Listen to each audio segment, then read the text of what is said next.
Nous allons maintenant modéliser les murs en retour drapeau qui se trouvent de part et d'autre. Il y en a quatre, mais attention, ils ne sont pas tous identiques parce que la corniche de ce côté fait 50 cm d'épaisseur et là elle fait 75.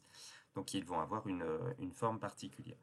Pour ça, j'ai créé un style de mur drapeau, mur en retour drapeau 600 mm. Je vais choisir dans les réglages ici de la barre d'état de le dessiner en profondeur, d'une profondeur de... Alors, ce sera des éléments qu'on va pouvoir remodifier, mais de 4,50 m. On va le justifier avec le nu fini extérieur. Et attention, au niveau de la jonction, ici, on va interdire les jonctions, sinon il va avoir du mal à nous faire les jonctions entre ces éléments-là. Donc je viens ici et je viens le représenter. Alors là, on voit qu'il se dessine à l'extérieur du voile. J'appuie sur la barre d'espacement pour que ce soit de l'autre côté. Et il fait 6 mètres de long. Voilà. Donc j'ai représenté ce mur drapeau ici. On voit que on veut lui donner une forme un petit peu différente de celle-ci. Je vais donc le sélectionner. Hop, je le sélectionne ici et je vais venir modifier son profil. D'accord. Je vais le modifier dans ce plan-là parce que c'est plus facile en modifiant les éléments. Alors déjà, la partie supérieure du mur drapeau vient au niveau de la jonction avec la corniche. Donc là, vu que la corniche fait 50 cm, en fait, il fait 5 mètres de haut.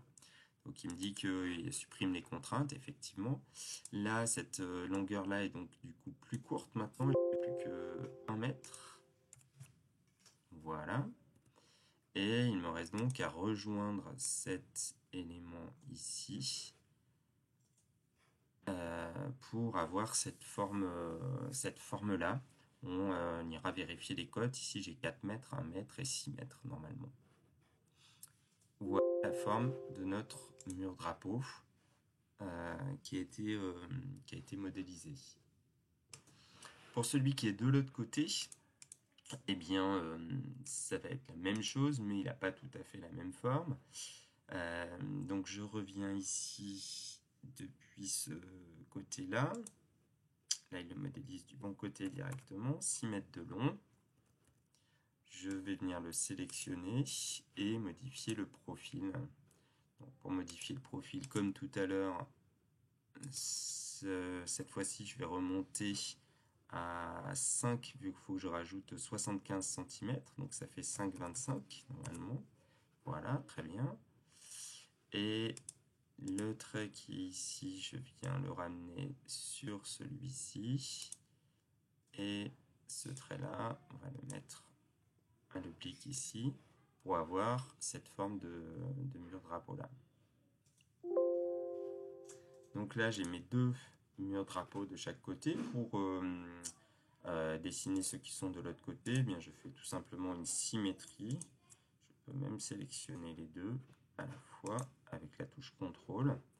Et je vais faire une symétrie par rapport à l'axe A pour avoir exactement la même chose de l'autre côté. Alors, je vous rappelle que c'est toujours grâce aux simplifications que l'on a fait sur les pentes, hein, sinon ils sont pas complètement identiques, ces murs drapeaux, donc on ne pourrait pas faire la symétrie. Mais vu que là, on a négligé les pentes sur l'ouvrage, c'est plus rapide. Voilà donc la modélisation de nos murs drapeaux terminés.